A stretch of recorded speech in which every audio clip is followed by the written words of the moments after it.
you've worked in this space for quite a long time. What are some ways you can find to broach that topic of the stigmatization of mental health across the international student community? Yeah, great question. I think there's also a lot of research that supports that international students have a difficult time asking for help. And my approach, a lot of it was driven based on my own personal experiences, is that knowing that international students do not like to ask for help, number one. Hmm. Number two, when they do ask for help, things have already hit the fan, have escalated, maybe chronic, and it makes it so much harder to alleviate that distress and provide sufficient support. And knowing that there is stigma and shame related to mental health in Hmm. specific, I try to do things that are not in a mental health space. So we are talking about mental health. We are talking about coping skills. We are talking about life skills. We are Hmm. talking about, emotions, and we are talking about trauma sometimes. We are talking about cultural values. We are Hmm. talking about the same thing that we just reviewed, the adjustments of the stages of culture shock and adjustment and acculturation. But I do all of those things in collaboration with another campus office. And I do it in a place where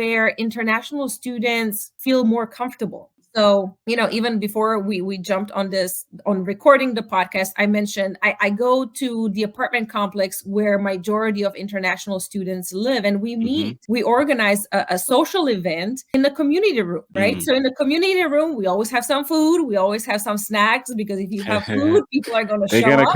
come. Yes.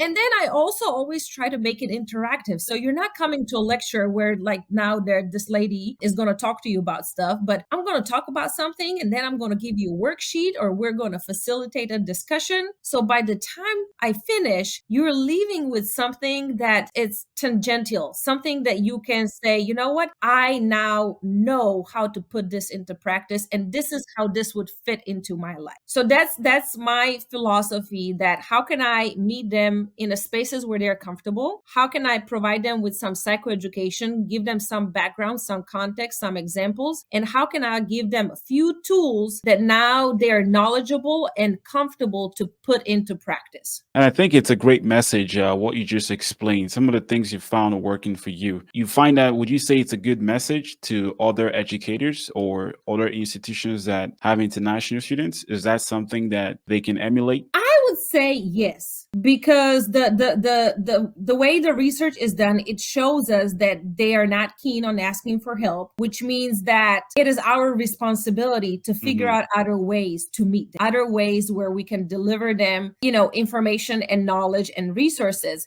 Now, whether or not they're going to use it, that's another part of the story. But if Hmm. we, and somebody, I was presenting yesterday to academic advisors, and somebody asked the question, what should we do? Repeat every time you meet a student. Hey, did you use any of the things? Did you need any of the things that I told you about last time? Here it is again. Here's the writing center, here's the career center, here's the tutoring center, here's the mental health center, here's the university health center. So give them all those things over and over and over again, so they're aware of it, because they may not need it, they may be afraid of using it, but if they hear it from you 15 times, eventually they're going to take advantage of it. And doing so in non-threatening way also helps. Sometimes I talk about it, sometimes I give them a little piece of paper that has a list of all these resources. You know what, review this. If you have any questions, email me, happy to chat more about it. And simply because we know they don't like to ask for help, we know they don't like to come to the mental health center, and there's research that supports that, I feel like it is our responsibility of an institution to bridge that gap. How can we continue to break down that stigma? How can we meet students where they are versus expecting them to come to us, knowing that there's shame, there's stigma, there's cultural differences, there's familiar pressure, there's familial stigma. Some Families in some cultures, we don't talk about mental health. We don't ask for help. Family Hmm. stuff stays within the family. It's going to be extremely hard for those folks to Hmm. come and say, like, hey, I'm depressed, or hey, I'm not sleeping well because I'm constantly thinking and thinking and overthinking. They're not going to do that. If you're ready to embark on the exciting journey of graduate admissions in the United States, make sure you're fully prepared by downloading our free ebook, The International Student's Guide to Studying in the United States. Inside, you will find a comprehensive roadmap detailing everything you need to know to succeed. So don't miss out. Click the link in the description section below to download your free copy now.